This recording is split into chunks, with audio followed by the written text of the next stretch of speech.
Si Tokodo ay isang mahina at may sakit na pasyente na pumanaw sa ospital at muling isinilang bilang isang Diyos. Matapos ang huling sesyon ng paglalaro habang nasa kama ng ospital ay tuluyan siyang bumigay sa kanyang karamdaman, ngunit makalipas lamang ang ilang minuto ay nagising siya sa isang trono sa gitna ng masukal na kagubatan.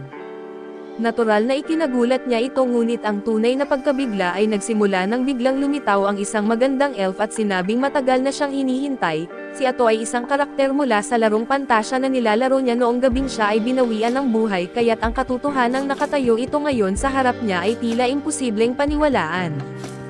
Habang papalapit ang babae, ang masiglang ekspresyon sa mukha nito ay nagdulot ng takot sa kanya na baka inaakala nitong siya ang tunay na hari mula sa laro. Ngunit bigla siyang sinabihan ng elf na huwag mag-alala dahil naaalala niya ang lahat.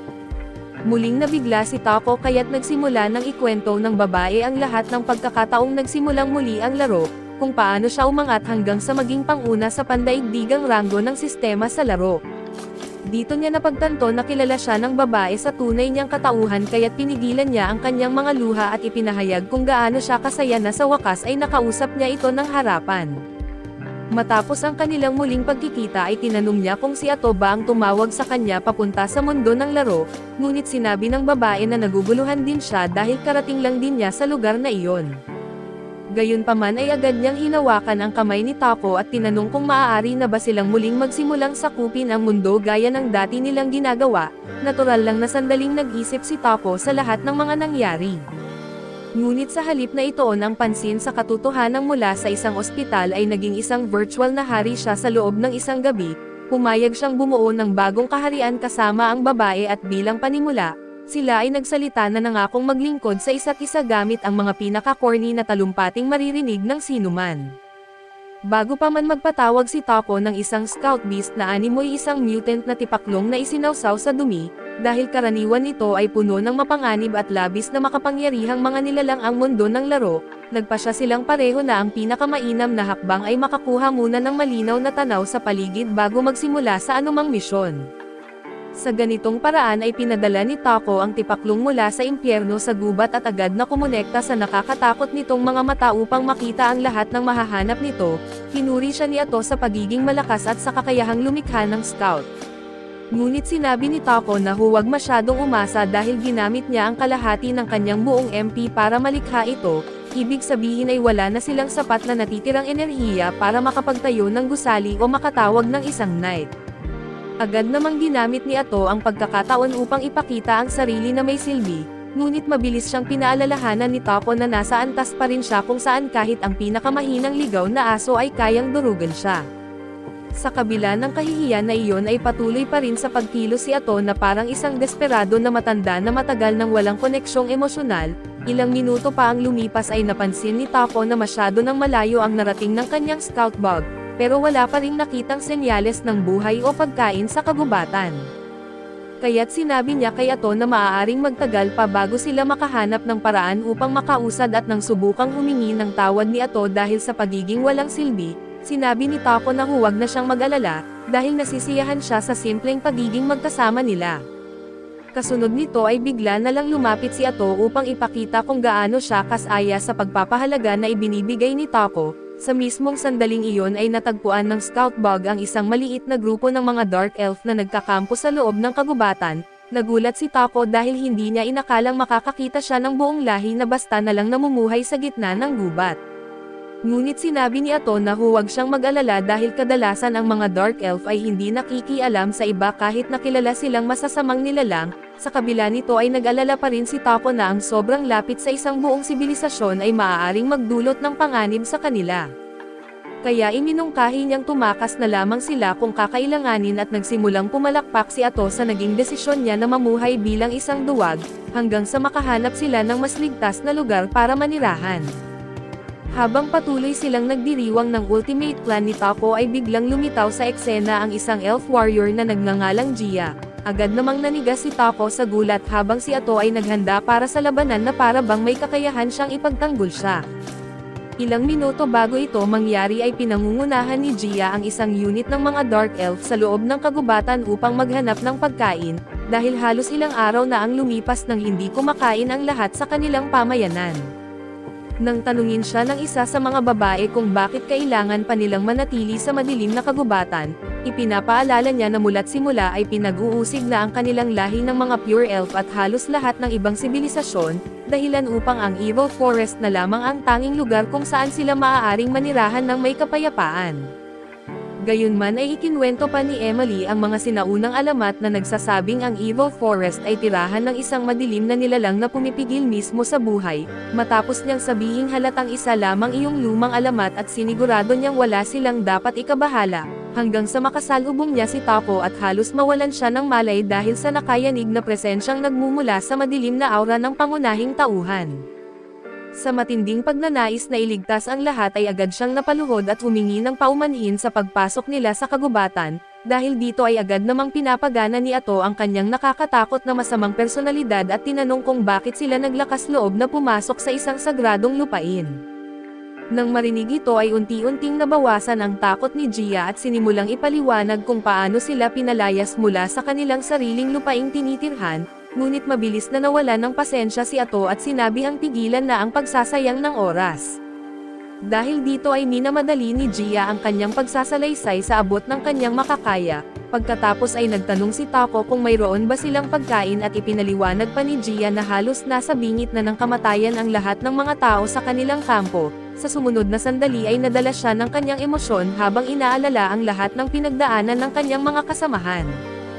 Ngunit bigla na lamang nagbagsak si Taco ng maraming mansanas para kainin nila at naguluhan si Gia sa kabutihang ipinakita, kaya sinubukan niyang pag-isipan ang susunod na hakbang na hindi magdudulot ng kapahamakan hanggang sa makita niyang abala na sina Emily at ang iba pa sa pagkain. Nang tanungin ni Otto kung hindi ba niya nirerespeto ang kabutihang loob ni Taco, muli siyang yumukod at sinabi na mas gugustuhin pa niyang ibalik ito sa kanyang mga kababayan kaysa ubusin ito lahat. Dahil dito ay nakaramdam ng awa si Tapo para sa kanila kaya't ginamit niya ang halos lahat ng natitira niyang MP upang maglabas ng mas marami pang pagkain para pakainin silang lahat. Sa loob lamang ng ilang minuto at nagsimula ng maglakad pauwi ang grupo, habang naglalakad ay naisip ni Gia kung paanong ang isang madilim na nilalang ay kayang maging ganoon kabuti, habang si Ato naman ay ganap na nainis sa ginawa ni Tapo at hindi niya maunawaan kung paano niya nagawang sayangin ang kanyang MP para lang sa mga estranghero. Pagkalipas ng kaunting oras ay nakabalik na sina Gia at ang iba pa sa kanilang kampo at agad na bumalik ang lakas ng mga elf habang kumakain ng mga pagkaing dala nila, ngunit nang tanungin siya kung saan nanggaling ang mga ito basta na lang niya itong tinawanan at sinabi na parang nataon lang na nakakita sila ng buffet sa gitna ng gubat. Kinagabihan ay dumating ang isang matanda na nagngangalang Molter upang makipag-usap at sinabi sa kanya na tigilan na ang pagsinungaling, dahil wala pang nakakita ng prutas na katulad ng mga ito. Bilang pinakamatanda sa kanilang tribo ay nagdesisyon si Gia na ikwento sa kanya ang lahat tungkol sa madilim na nilalang na kanilang nakasalubong, isang nakakatakot na nilalang na animoy handang kainin silang lahat sa sobrang inis. Matapos ding ikwento ang tungkol sa mga lumang alamat na nabanggit ni Lee kanina, ipinaliwanag ni Molter na ang kanilang nakasalubong ay walang iba kundi ang maalamat na hari ng pagkawasak, na ayon sa kanilang mga alamat ay nakatakdang wasakin ang lahat ng umiiral sa mundong ito. Sa sumunod na sandali ay nagsimula silang magtalo tungkol dito at habang sinusubukan na ipagtanggol ni Gia ang kabutihang ipinakita ni Tapo, iginiit naman ni Molter na walang mabuting maidudulot ang isang nilalang na may ganoong kadiliman. Sa bandang huli ay nagkasundo sila na kung hindi dahil kay Tapo ay matagal na sana silang patay at nasa daan patungo sa langit, kaya inalok ni Molter na siya na ang hahawak sa lahat ng susunod na negosasyon bilang nakatatanda. Samantala ang dakilang hari ng pagkawasak ay kasalukuyang nakaluhod habang pinapagalitan ni Ato, na halatang hindi pa rin natahimik sa sobrang inis dahil ginastos ni Tapo ang napakaraming MP para sa mga estranghero. Matapos ipaliwanag ni Tapo kung gaano siya naawa sa kanila at humingi siya ng paumanhin sa hindi pagpapaalam kay Ato, dahil dito ay agad siyang nagbago ng tono at bumalik sa pagiging masunurin na alipin, sabay humingi rin ng paumanhin sa pagtaas ng kanyang boses.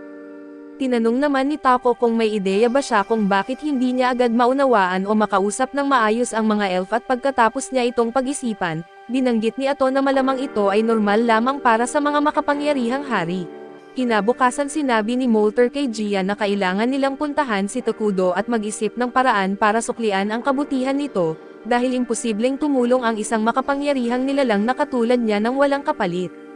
Sa una ay hindi sang-ayon si Gia dahil hindi naman humingi ng kahit ano si Tokudo noong una silang nagkita, pero matapos siyang paalalahanan ni Molter kung gaano kalupit ang mundo nila ay pumayag siya, nang hindi niya alam na ang mutant na insekto ni Tokudo ay palihim na nakikinig sa kanilang usapan. Makalipas ang ilang minuto ay bumalik ang insekto para iulat kay Tokudo ang lahat ng nalaman nito, ngunit pinigilan ito ni Ato na lumapit hanggat hindi nagpapaliwanag si Tokudo na siya mismo ang tumawag pabalik sa insekto. Nang malaman niyang babalik sina Gia at Molter ay bigla siyang nag-alala at sinabi kay Ato na hindi niya maisip kung paano mailalabas ang mga ito mula sa gubat nang hindi nagkakaroon ng gulo. Kaya inalok ni Ato ang kanyang tulong sa pakikipagnegosasyon at sinabi niyang mas mainam kung lalabas na mas makapangyarihan pa si Tokudo sa paningin ng mga ito. Makalipas ang ilang oras dumating sina Gia kasama si Molter na agad nagpakilala at nagpasalamat kay Tokudo sa kabutihang loob nito, bago humiling ng pangalan na maaari nilang gamitin sa pagtawag sa kanya. Matapos magpaalam kay Tokudo kung ayos lang ito at si Ato ang nagsabi ng pangalan niya, pero iginiit niyang dapat ay tawagin siya bilang hari sa lahat ng oras at saka rin ipinakilala ang sarili at nang marinig ito, muntik nang maihi si Molter sa takot pero nanatiling kalmado at nagpakita ng respeto sa pamamagitan ng pangakong ipapasa niya sa lahat ng miyembro ng kanilang angkan ang pangalan nito. Pagkatapos ay sinabi ni Ato na kunin na nila ang natitirang pagkain na ibinigay ni Tokudo, pero sinabi ni Molter na mas gusto niyang makapagbigay ng kahit anong kapalit kaysa basta na lang kunin ang lahat at dahil dito, nagalit si Ato dahil malinaw naman na wala silang kahit anong bagay na gugustuhin ni Tokudo. Wala silang pera pero habang umiinit na ang ulo niya ay tinawag siya pabalik ni Tokudo para muling pag-usapan ang kanilang negosasyon, matapos siyang pakinggan at naiinis si Ato dahil ayaw ni Tokudo na tretuhin ang mga ito na parang hampas lupa at iminungkahi na pugutan na lang ang mga ito ng ulo. Ngunit ipinaliwanag ni Tokudo na marahil ang gusto lang ng mga ito ay isang patas na kasunduan upang hindi sila magmukhang parasitiko, bagaman hindi siya sang-ayon sa ideya at napilitan si Ato na pumayag kaya't humiling si Tokudo ng impormasyon tungkol sa mundo sa labas ng gubat. Inalok ni Molter na iguhit ang isang mapa para ibigay lahat ng detalye na kailangan niya. Matapos tanggapin ni Tokudo ang alok ay sinabi ni Ato sa kanila na umalis na sa gubat matapos ang palitan. Ngunit ikinagulat ito ni Gia kaya nagtangkang magsalita at gayunman at pinigilan siya ni Molter at kalmadong humiling ng pahintulot na manatili pa sa gubat. Agad itong tinanggihan ni Ato na may kasamang banayad na banta na pwedeng kitlin ang buhay nilang halos wala ng pinanghahawakan. Tumayo na sila para umalis subalit napansin ni Tokudo ang lungkot sa kanilang mga mukha at inalok silang manatili kung papayag silang maging mamamayan niya. Nang marinig ito ay dinala siya ni Ato sa isang tabi para tanungin kung seryoso ba talaga siya, kaya ipinaliwanag ni Tokudo na kung gagawin niyang masasamang nilalang ang mga ito at tatanggapin sa kanyang bansa, magiging madali ang pakikipamuhay sa isa't isa. Nang igiit pa rin ni Ato na mas okay kung ang mga halimaw sa laro na lang ang gamitin niya, pinapaalala ni Tokudo kung gaano kakilakilabot ang itsura ng mga iyon kaya't pumayag si Ato na mas mabuting ang gawing Dark Elves ang mga mamamayan niya at ipinaliwanag ang bagong kasunduan kina Gia at Molter. Gayunpaman ay nag-alala si Molter tungkol sa magiging kapalaran ng kanilang lahi, kaya nilinaw ni Ato na magiging masasamang nilalang sila at sinabing pag-isipan nila itong mabuti at gamitin ang oras na kailangan nila sa pagdedesisyon. Makalipas ang ilang araw ay tumulak sina Tokudo at Ato sa gubat para hanapin ang kampo ni Gia. Matapos magreklamo si Ato tungkol sa kung gaano katagal bago sila makapagdesisyon, sinabi ni Tokudo na unawain na lang sila dahil malamang ay mahirap para sa kanila ang magpasya na maging masasamang nilalang.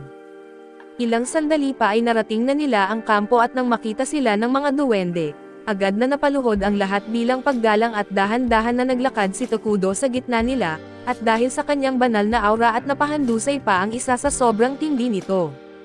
Agad namang binalaan ni Gia ang lahat na huwag titingin ng diretsyo sa kanya kaya't nanatili silang nakayuko hanggang sa marating niya ang trono. Matapos tanggapin ni Ato ang mga duwende bilang bagong miyembro ng kanilang bansa, pinasok ni Tokudo ang utos para gawing masasamang nilalang ang mga ito.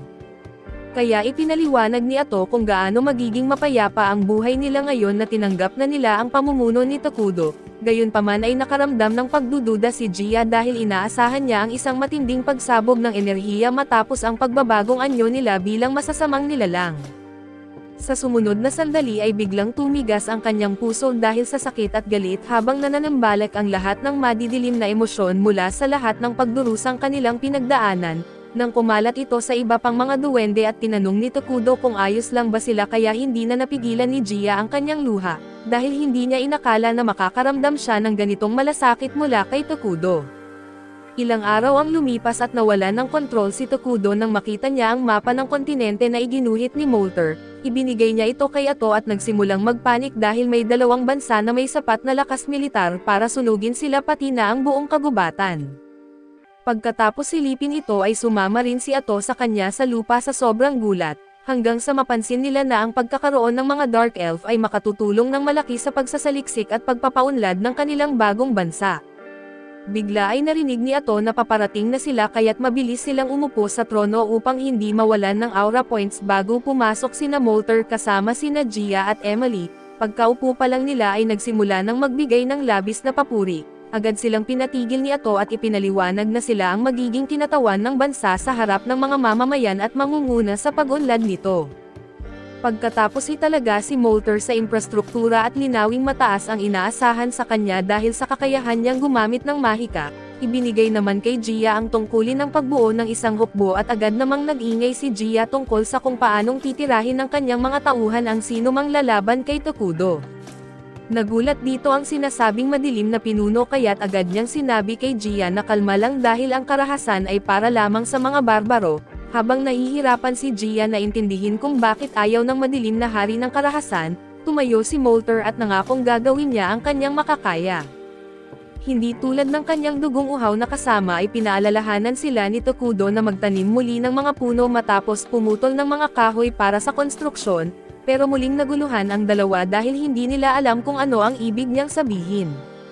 Doon napagtanto ni Tokudo na ang mundo nila ay nahuhuli pa pagdating sa kaalaman sa mahika kaya't natuwa siya, dahil malamang ganoon din ang sitwasyon sa iba pang mga bansa at matapos ipaliwanag kung paano muling magtanim ng mga puno sa gubat, nagsimula na namang purihin ni Ato si Tokudo at sinabing maswerte sila na siya ang kanilang hari.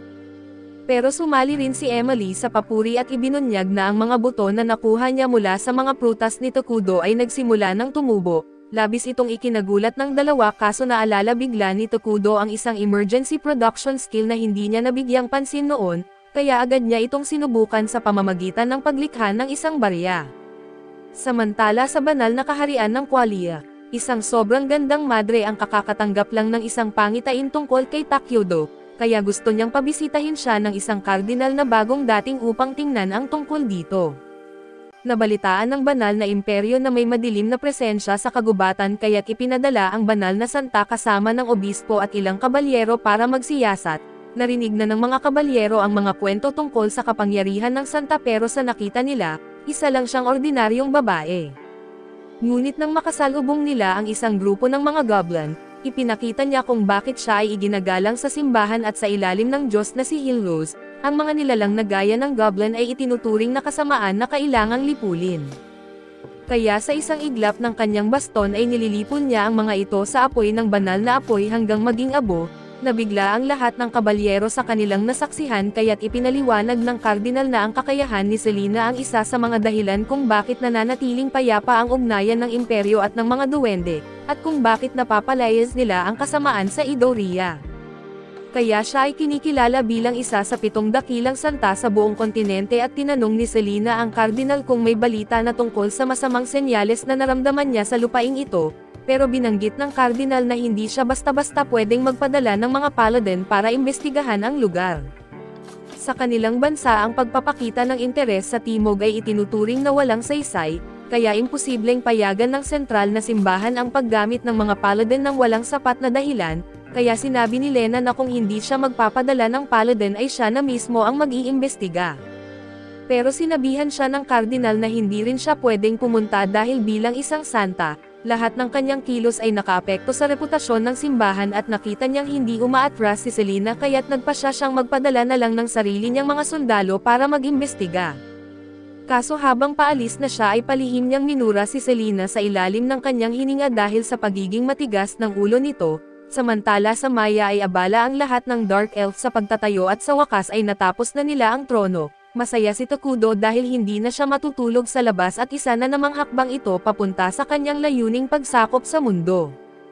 Dumating ang mga tagapamahala ni Tokudo para sa pulong tungkol sa mga suliraning panloob ng bansa. May magandang balita sila dahil natapos na nilang edisenyo ang bagong kasuotan na hiniling ni Tokudo at lalo siyang natuwa dahil sawa na siyang magsuot ng pajama araw-araw. Masaya si Naoto at ang iba pa na nagustuhan ni Tokudo ang bagong damit pero may mas mahalaga pa silang kailangang talakayin, kaya oras na para simulan ang pulong.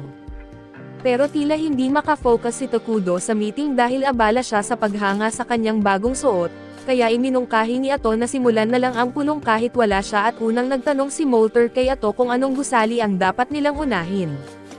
Bukod sa trono ay wala pa talaga silang ibang naitatayo at nakaayos na ang lupa at nalinis na ang mga sanga sa paligid, kaya sabi nito na unahin nila ang paggawa ng pasilidad para sa paggawa ng pagkain dahil pinakamahalaga na mapakain ang lahat ng mamamayan. Nagtaka si Molter kung bakit kailangang mag-alala sa pagkain dahil kaya namang lumikha ni Tokudo gamit ang kanyang kapangyarihan, pero sabi ni Ato na hindi sila pwedeng umasa palagi kay Tokudo dahil paano kung wala siya at pumayag si Molter na tama siya, kaya sabi ni Ato na kailangan na nilang magsimula agad at inilabas niya ang isang bagay. Natakot si Molter sa nakita niya at tinanong si Ato kung ano iyon at sabi niya na ito ay isang flesh tree. Hindi maganda ang tunog nito at mas nakakatakot pa ang paliwanag at isa daw itong espesyal na puno na namumunga ng karne na ang lasa ay parang laman ng tao. Ayon kay Ato ito ang unang hakbang sa kanilang plano para sa produksyon ng pagkain. Pero hindi sang-ayon sina Molter, Gia at Emil dahil alam nilang karamihan ay hindi kakain ng karne na parang laman ng tao ang lasa, kaya nangako si Ato na maghahanap din sila ng ibang mapagkukunan ng pagkain sa hinaharap at sa ngayon, kailangan nila ng lugar kung saan iimbak ang karne mula sa punong iyon.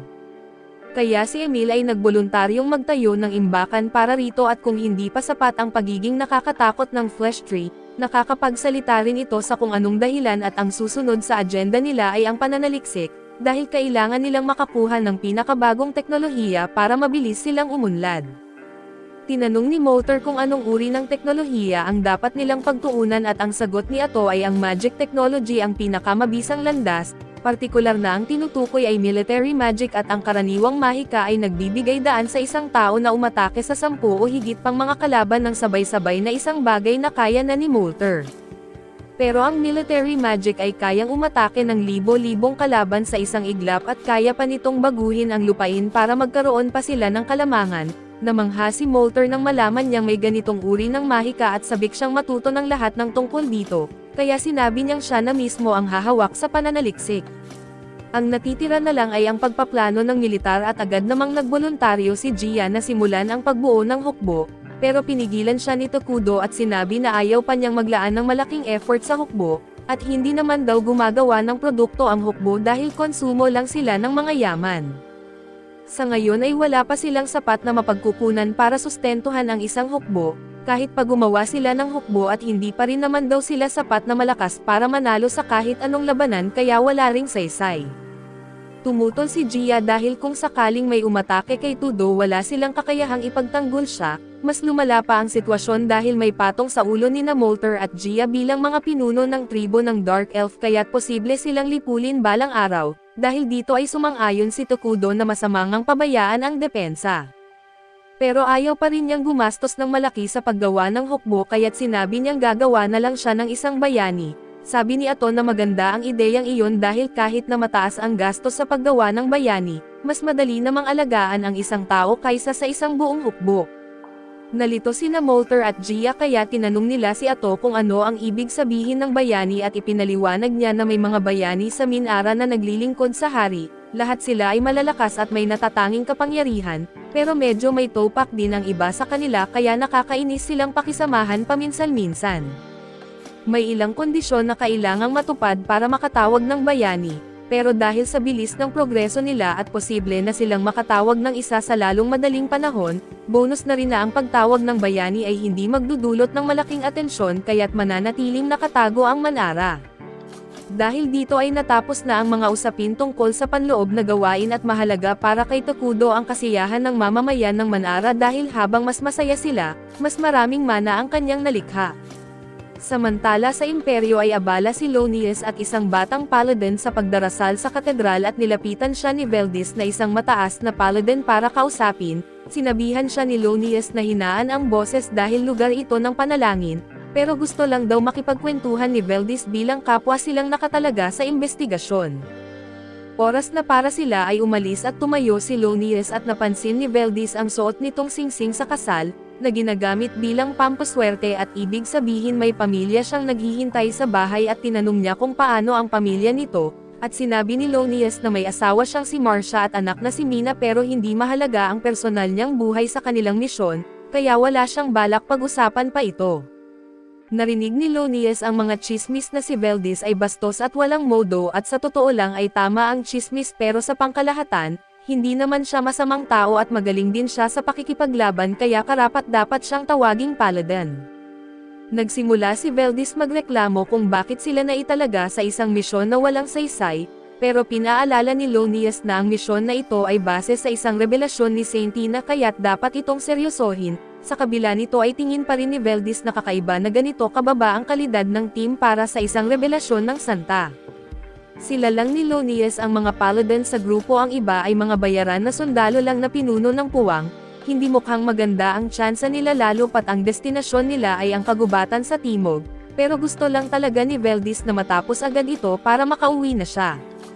Samantala sa Mayara ay maayos ang takbo ng konstruksyon at unti-unti nang nagmumukhang isang tunay na sibilisasyon ang lugar, hindi na rin nababahala ang mga Dark Elf sa mga puno at labis ang tuwa ni Tokudo dahil ang makita lahat ng ito sa totoong buhay ay ibang-iba kaysa sa nakikita lang niya noon sa laro. Ipinakita ni Emil kay Tokudo ang paligid at itinuro ang tirahan ng mga mamamayan, karamihan ay mga bahay na nasa tuktok ng puno at dahil nakatuon siya sa produksyon ng pagkain at hindi niya masyadong natutukan ang paggawa ng mga bahay, pero maayos na ang paglago ng mga flesh tree kaya't malapit nang matapos ang imbakan ng pagkain. Samantala ay abala naman si Molter sa kanyang pananaliksik sa mahika sa loob ng Magic Institute na siya mismo ang nagtatag. Karamihan sa mga mamamayan na may talento sa mahika ay sumali na rin sa kanyang pananaliksik, bukod pa rito ay may natuklasan din silang bukal malapit sa kanilang lugar. Kaya ngayon ay may maayos na silang pinagkukunan ng tubig at ang huling gusaling ipinakita ay ang pampublikong opisina kung saan gaganapin ang mga pagpupulong ng pamahalaan ng Minero. Gusto sanang mas pagandahin pa ni Emil ang gusaling ito pero ito lang ang kaya niya sa limitado na yaman nila ngayon. Masaya si Tokudo sa inisyatibong ipinapakita ni Emil dahil mahusay niyang hinahawakan ang mga gawain. Natutuwa rin siya na ang mga Dark Elf na halos mamatay na noong una niya silang makita ay masigla na ngayon. Medyo kinakabahan si Emil dahil hindi niya mabasa kung ano ang iniisip ni Tokudo. Kaya tinanong niya siya kung kontento ba ito sa kanyang nagawa at sinabi ni Tokudo na napakahusay ng kanyang trabaho. Masaya siyang kasama si Emil bilang isa sa kanyang mamamayan at ang marinig ang ganoong papuri mula kay Tokudo ang pinakamagandang bagay na naranasan ni Emil, dahil dito ay napaluha siya sa sobrang tuwa. Pagkatapos niyang makabawi sa emosyon at ipinakita ni Emil kay Tokudo ang sakahan ng mga flesh tree, maayos ang progreso dahil sa mga kagamitan sa pagsasaka na ibinigay ni Tokudo pero kahit ganon ay naiilang pa rin si Emil sa kakaibang mga puno na marunong magsalita. Kaya gusto na niyang ituro ang pinagmulan ng tubig na natuklasan niya.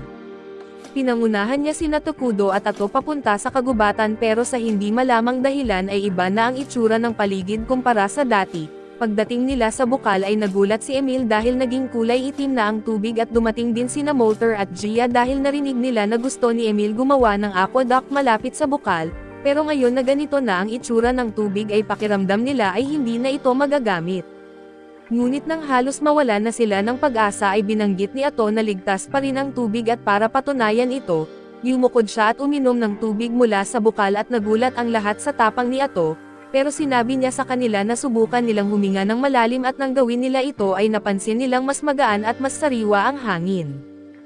Isa ito sa mga benepisyo ng masamang bansa ng Manara, lahat ng lupaing malapit dito ay nagiging cursed terrain, at nagbibigay ito ng kaunting lakas o buff sa mga nilalang na masama habang nagpapahina naman sa mga neutral at mabubuting nilalang.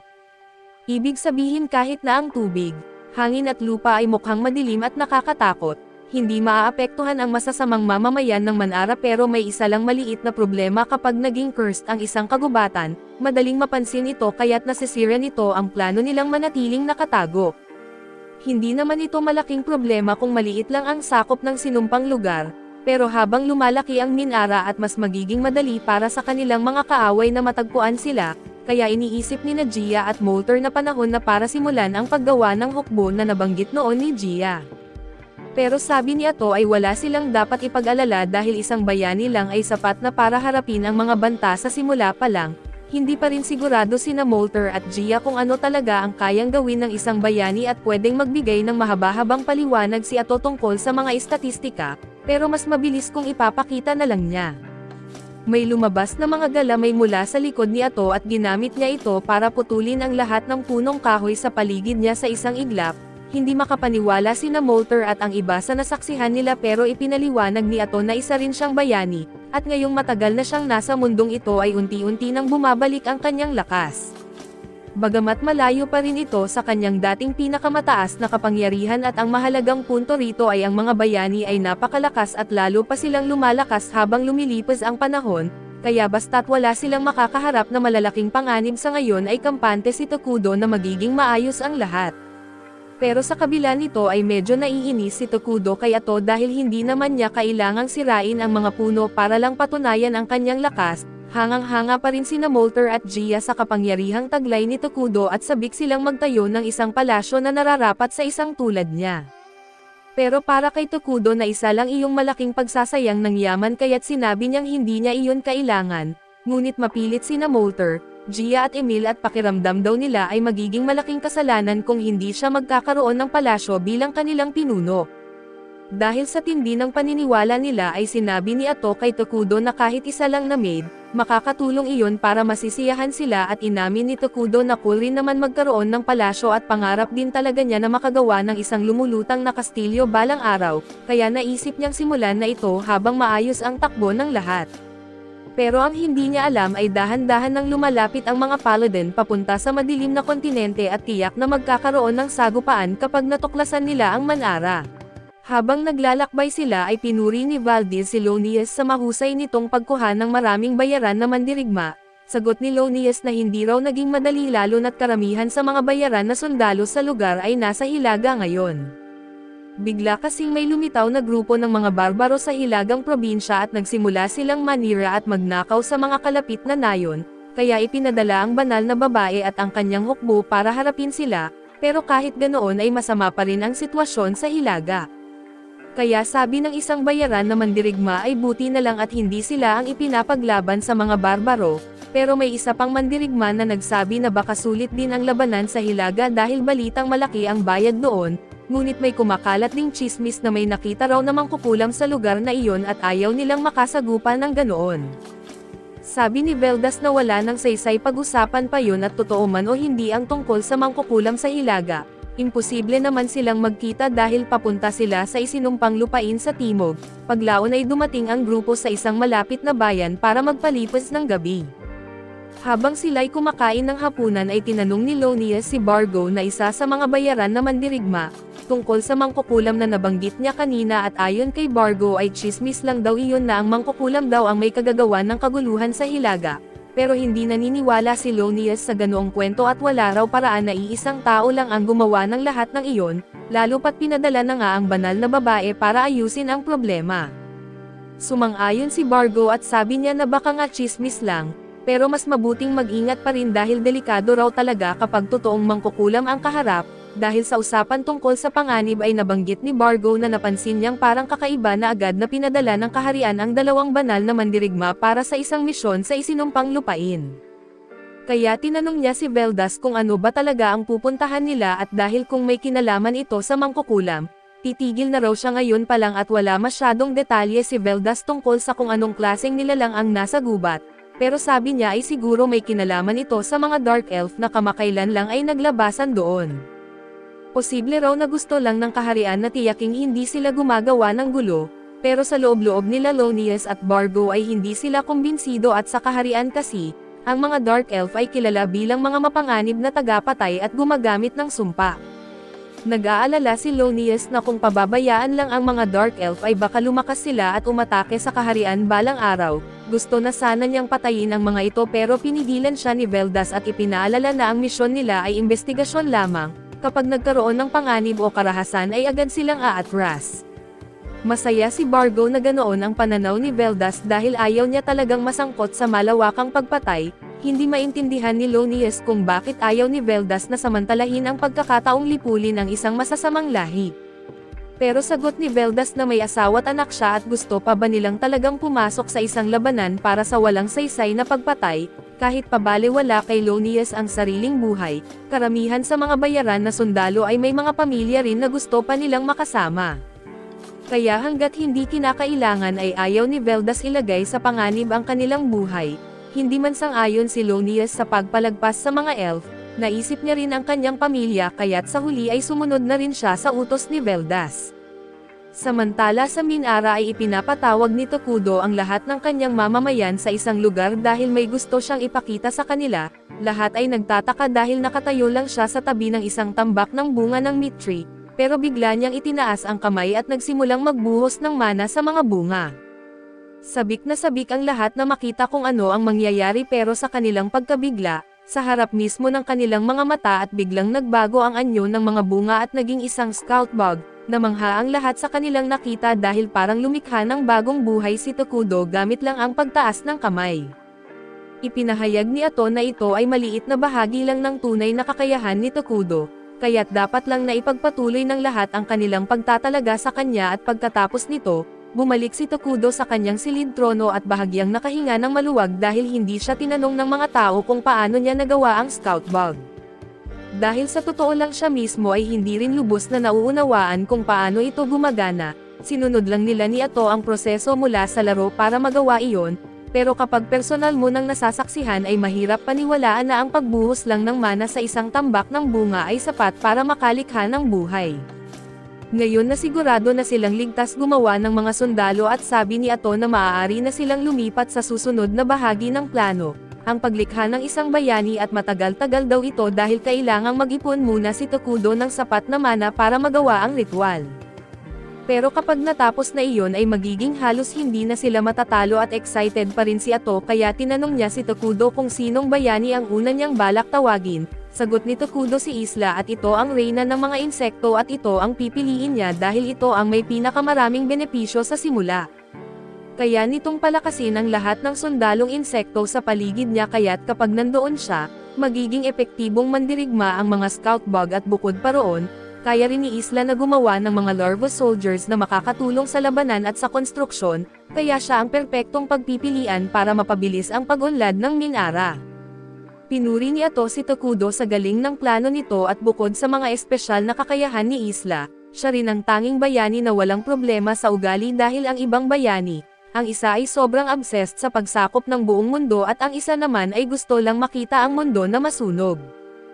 Ayaw ni Tokudo na harapin ang mga ganoong personalidad sa ngayon, gayunpaman ay malalakas pa rin ang dalawang iyon kaya't balang araw ay kailangan niya rin silang tawagin, sana lang daw ay hindi sila maging sanhi ng gulo kapag nasaman na, dahil ang gusto lang talaga ni Tokudo ay mamuhay ng payapa sa mundong ito.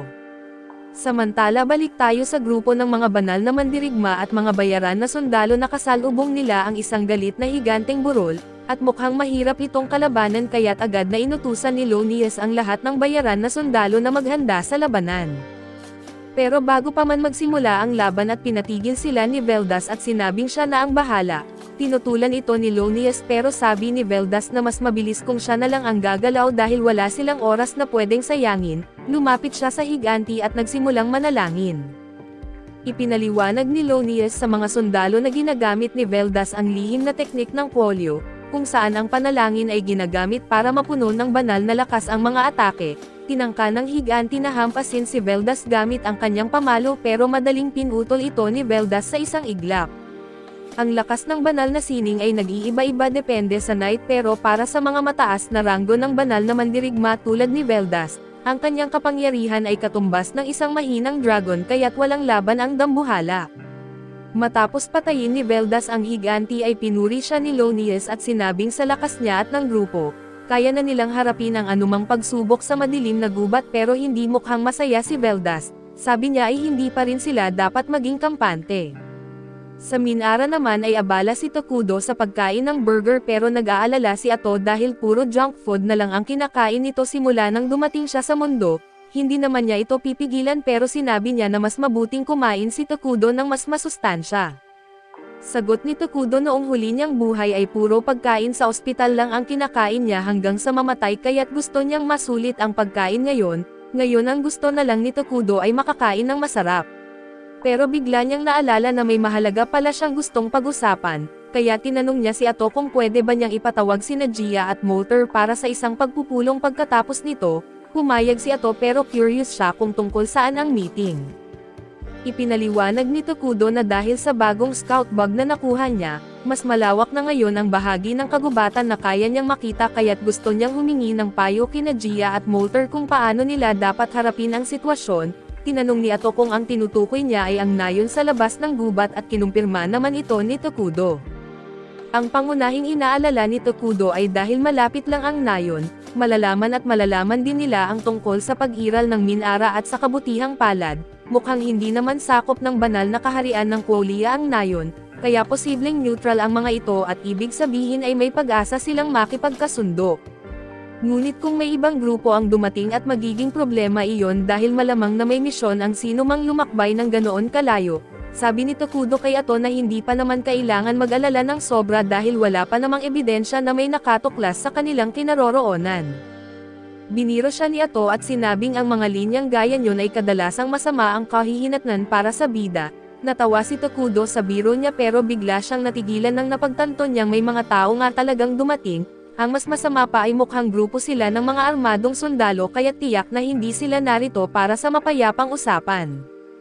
Ayaw ni Takudo na masyadong mapansin kaya't inutusan niya si Ato na siya na ang humarap sa mga sundalo. Sinabi rin niya na subukan muna ang mapayapang paraan pero kung hindi ito gagana, malaya na siyang gumamit ng dahas kung kinakailangan. Samantala sa labas ng kagubatan ay naghahanda na ang banal na ekspedisyon na pumasok, pero bago pa sila tuluyang makapasok at may napansin si Veldas na kakaiba sa likod ng mga puno, kaya inutusan niya ang lahat na umatras muna. Makalipas ang ilang sandali ay lumabas si Ato mula sa gubat na may suot na kapa, parehong nagulat sina Veldas at Lonius na may nakatira pala sa loob ng gubat. Tinanong ni Veldas kung sino siya at nagsinungaling si Ato at nagsabing isa lang siyang simpleng dark elf na naninirahan sa gubat kasama ang kanyang mga kasama. Pero si Lonius ay may iniisip pa ring patayin ang mga dark elf kaya't muntik na niya itong harapin. Pero pinigilan siya ni Veldas at agad na binago ang usapan at sinabi ni Veldas sa babae na sila ay narito lang para magsagawa ng investigasyon sa kagubatan, at tinanong niya kung maaari ba silang papasukin. Magalang na tumanggi si Ato at sinabi niyang mas gusto ng mga dark elf na huwag mapasok o maistorbo ang bago nilang tahanan ng walang malinaw na dahilan. Nainsulto si Lonius na isang hamak na dark elf lang ang naglakas loob tumanggi sa kahilingan ng mga banal na alagad ng Diyos. Pero bago pa siya makapagsalita pa ay sinabihan na siya ni Veldas na tumahimik bago pa siya makakasira ng lahat. May hinala na si Veldas pero sinubukan pa rin niyang kumbensihin si Ato na papasukin sila sa pamamagitan ng pagsabi, tungkol sa isang banal na pahayag mula sa banal na babae tungkol sa isang malaking sakuna sa kagubatan. Nataranto si Lonius dahil ang mga banal na pahayag ay itinuturing na pambansang lihim pero basta-basta na lang itong ibinunyag ni Veldas sa isang estrangherang babae. Muli siyang sinabihan ni Veldas na manahimik ngunit ayon sa mga patakaran ng banal na orden, bawal magbahagi ng banal na pahayag ng walang pahintulot. Kaya iginiit ni Lonius ay isusumbong niya si Veldas pagbalik nila sa Quolia. Sagot ni Veldas ay malaya si Lonius na gawin ang gusto niya. Pagkatapos ay humarap muli si Veldas kay Ato at muling tinanong kung papayag na ba siyang papasukin sila. Pero muli pa ring tumanggi si Ato at sinabi niya kay Veldas na wala namang masama o mapanganib sa loob ng kagubatan kaya hindi na kailangang mag-imbestiga. Isang hayagang kasinungalingan ito pero naisip ni Veldas na hindi na sulit ang pagtatalo. Kaya binanggit niya sa lahat na babalik na lang sila at alam ni Veldas na may itinatago si Ato, pero alam din niya na kapag may isang taong may kapa ang lumalabas mag-isa para harapin ang buong hukbo, mas mainam na umiwas na lang muna at ang pinakaligtas na opsyon ay umatras muna at magplano bago gumawa ng susunod na hakbang. Pero masyadong padalos-dalos si Lonius para maintindihan na ito ay isang taktikang pag-atras, kaya inakusahan niya si Veldas na tinatalikuran ang misyon at sinabing tinatanggalan niya ito ng lahat ng kapangyarihan. Inutusan niya ang mga bayaran na sundalo na sumunod sa kanya dahil papasok na sila sa kagubatan para mag-imbestiga. Sa kasamaang palad si Lonius nga ang kumuha sa kanila kaya kailangan nilang sundin ang kanyang utos. Kung ako lang ay magre-resign na ako agad matapos makita kung gaano kaalerto si Veldas. Pero iniutos ni Lonius sa mga sundalo na hulihin si Ato dahil sa pagtanggi nitong sumunod sa kanya kanina. Kaya nagsimulang lapitan ng mga sundalo si Ato at kahit binalaan na sila ni Veldas, hindi na sila handang makinig at nadismaya si Ato na nabigo ang kanyang pagsubok na paalisin sila sa mapayapang paraan, kahit ginawa niya ang lahat pero ganoon talaga.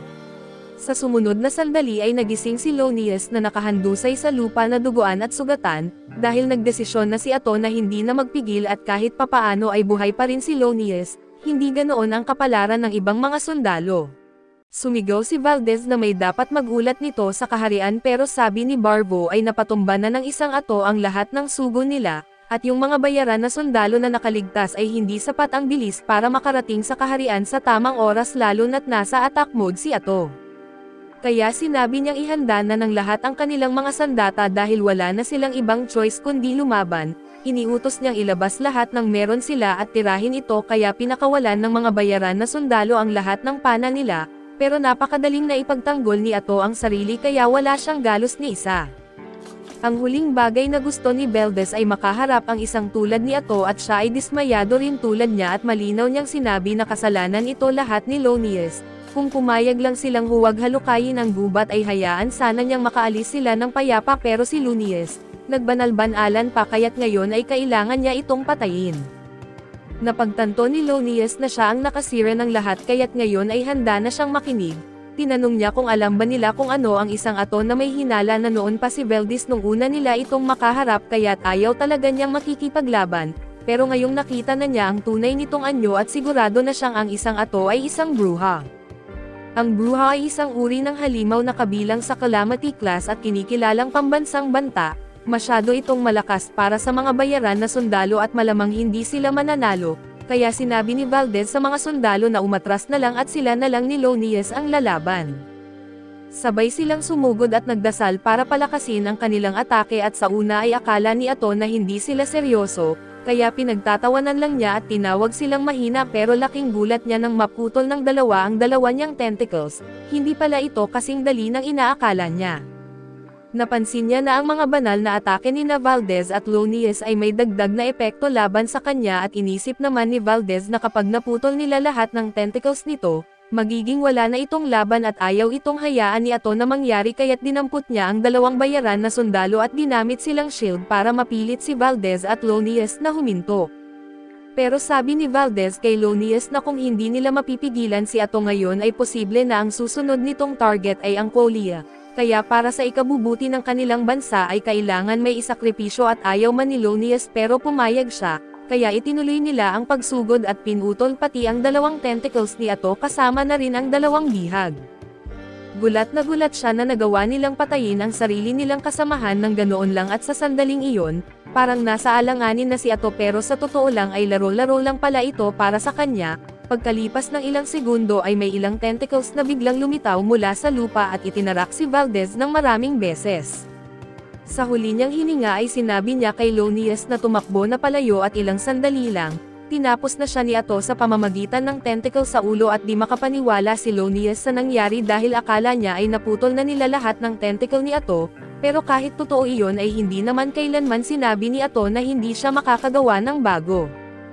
Sa katunayan kaya niyang lumikha ng kahit ilang tentacle na gusto niya at mula pa sa simula, kaya pala nilalaro lang niya sila mula umpisa pa lang at matapos ang nakita nila ay nawalan na ng loob lumaban ang lahat ng bayaran na sundalo, at si Ato ay halatang hindi rin interesado na may makakaligtas pa sa kanila. Kaya inutusan ni Lonius ang lahat na tumakbo ng mabilis hanggat maaari at umaasa siyang kung magsisipagtakbuhan sila sa iba't ibang direksyon, baka kahit isa man lang sa kanila ang makabalik sa kaharian at may salaysay ang nangyari. Agad na ibinagsak ng mga bayaran na sundalo ang kanilang mga sandata at nagtakbuhan at si Ato ay wala namang ganang habulin sila, kaya pinabayaan na lang niyang makatakas ang mga ito at bagamat sinabi niyang sana'y ganoon na lang sana ang ginawa nila simula pa lang, dahil nakatipid pa sana siya ng pagod. Nagpasya si Lonius na may one para abalahin si Ato kaya't umatake siya gamit ang kanyang banal na espada pero sa matinding gulat at pagkadismaya niya ay hinarang ito ni Ato gamit din ang parehong teknik ng banal na espada. hindi niya maintindihan kung paanong ang isang masamang nilalang ay may alam ng ganitong teknik at sa normal na sitwasyon ay imposible dapat iyon.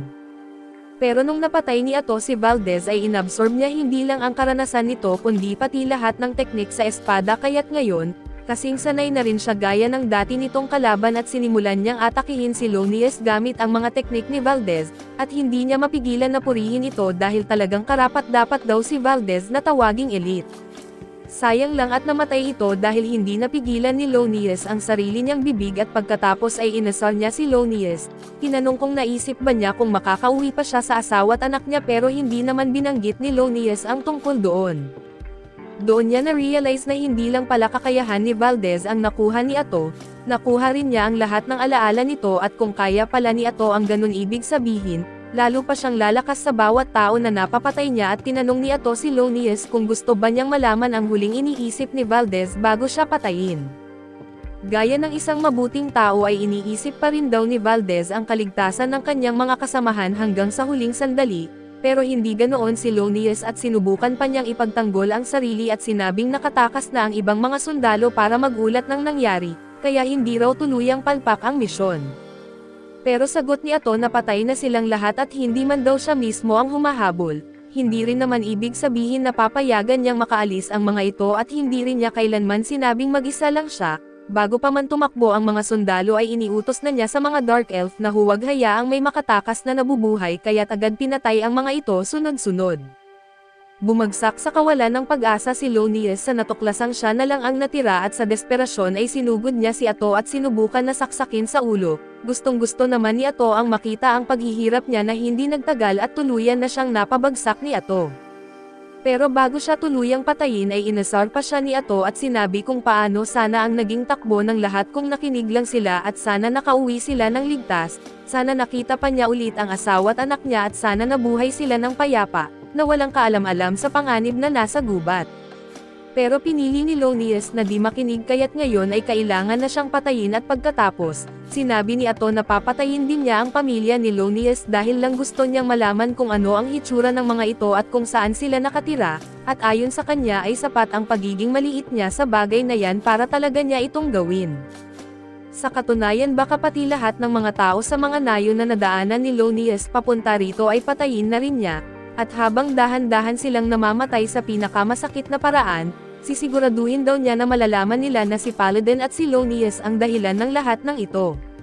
Sumigaw si Lonius at nagmakaawang huwag niya itong gawin pero nagsisimula ng mainip si Ato sa pang-aasar sa kanya, kaya sa huli ay tumigil na siya sa panunukso at agad na lamang pinatay si Lonius para manahimik ito. Pagkamatay ni Lonius, lumapit si Gio kay Ato para i-report na siya at ang kanyang mga tauhan ay matagumpay nang pinatay ang lahat ng mga bayaran na sundalong tumakbo, ibig sabihin ay wala nang makakapagsumbong tungkol sa mga nangyari ngayong araw. Nagpasalamat si Ato sa kanya sa maayos na trabaho at inutusan siyang ayusin na rin ang pagtatapon ng mga bangkay pero bago siya umalis, may tinanong si Gio at gusto niyang malaman kung seryoso ba talaga si Ato sa sinabi nitong papatayin niya ang pamilya ni Lonius at lahat ng nakausap nito sa buong buhay niya. Sagot ni Ato ay sinasabi lang daw niya yun para takutin si Lonius, hindi naman daw talaga niya balak magpatayan ng buong angkan at bukod pa roon, masyado raw matrabaho yun at ayaw niyang lumaban kung hindi naman kailangan pero higit sa lahat, hindi siya pwedeng magsayang ng oras sa pakikipagkwentuhan dahil may mahalaga siyang kailangang pag-usapan kay Takuto.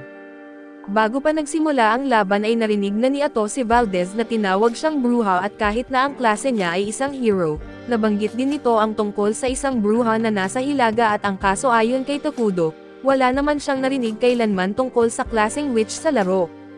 Kaya't naniniwala si Ato na iba talaga ang mundong ito kumpara sa laro na nakasanayan nila at si Takudo rin ay may kutob na ganoon na nga ang kaso, kaya kahit na karamihan ng mga tampok sa laro ay gumagana pa rin dito, mas mabuti na raw isipin nilang magkaiba ang mga mechanics ng mundong ito. Sa kabutihang palad ay hindi naman lahat ng pagkakaibang ito ay masama at sa katunayan, mas pinahusay pa nga ang abilidad ni Ato na kumuha ng kakayahan mula sa mga pinapatay niya, ngayon ay kaya na rin niyang makakuha ng bahagi ng mga alaala ng tao na iyon. Dahil dito ay nakakalap sila ng maraming impormasyon tungkol sa kasalukuyang kalagayan ng Qualia mula sa grupo ng investigador na ipinadala sa lugar na ito, buti na lang at abala pa ang syudad ng Quolia sa kaguluhan sa Hilaga kaya't hindi pa nila magagawang tutukan ang Manara sa ngayon. Bagamat siguradong magdududa na sila sa pagkawala ng buong grupo ng investigador kaya't siguradong kikilos ang Quolia para alamin kung ano ang tunay na nangyari. Alam ito ni Tokudo pero ang Quolia ay wala pang kaalam-alam tungkol sa Minara, kaya hanggat hindi tanga ang mga pinuno nila at malamang hindi pa agad sila aatake. Sa ngayon ay mas nag-aalala si Tokudo tungkol sa kaguluhan sa Hilaga at sa bruhang sanhi nito. Sinubukan ni Ato na halukayin ang lahat ng posibleng impormasyon tungkol sa mga bruha gamit ang mga alaala ni Veldis, pero konti lang din ang alam ni Veldis tungkol sa kanila.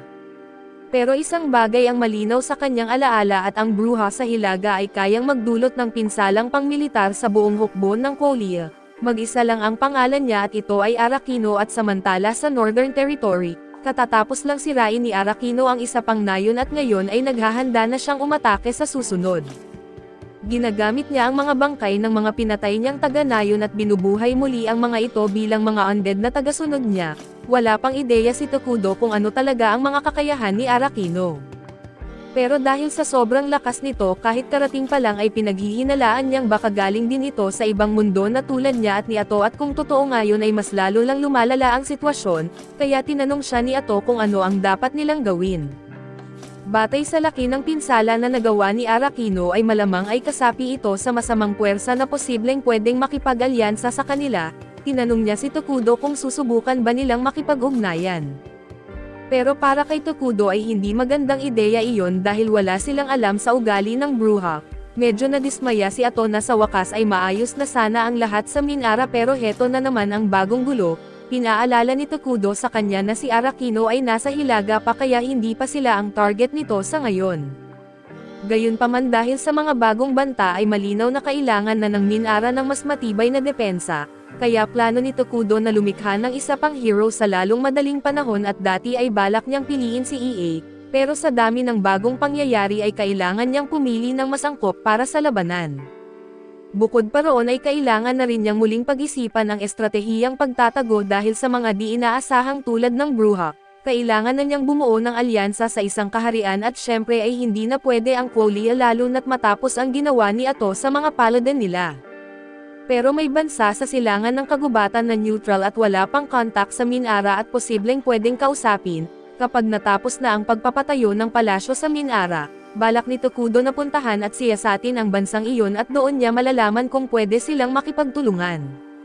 Samantala sa isang lungsod sa silangan ay kasalukuyan silang inaatak ng mga barbaro, ginamit ng tagapagdala ng tungkod ang kidlat para lipulin ang mga ito at pinuri siya ng mga mamamayan dahil sa pagligtas sa syudad, pero sabi niya ay masyado pang maaga para magdiwang dahil marami pa raw silang kailangang ayusin.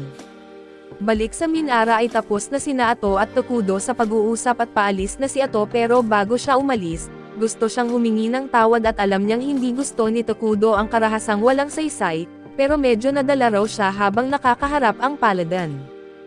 Pero tinitigan lang siya ni Tokudo at walang pakialam na tinanong kung bakit niya kailangang mag-alala tungkol doon. Bigla namang naalala ni Ato na kahit mabait si Tokudo at siya rin ang mismong katauhan ng kasamaan kaya't kaunti lang ang bagay na pwedeng gugulo sa kanya.